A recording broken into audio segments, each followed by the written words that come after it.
Hello,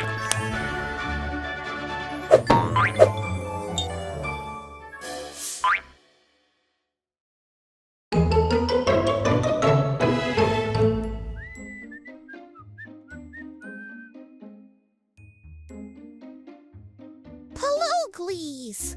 I'm Gigi, and today we're going to do an amazing floating egg experiment. Let's see. Does this egg sink in water or float?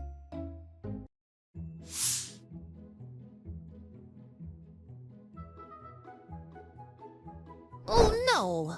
It went straight down! Why did that happen?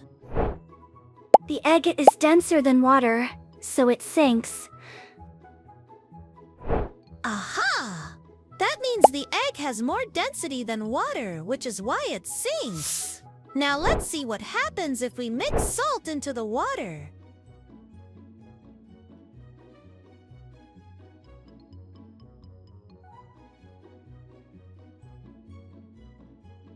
Now the egg is floating. It looks like magic, but actually it's science. When we added salt, the density of the water increased. Now the water is denser than the egg, so the egg floats. It's just like a balance. The denser fluid allows the object to float. That's why it's easier to float in the ocean than in a swimming pool. And in the Dead Sea, people can float effortlessly.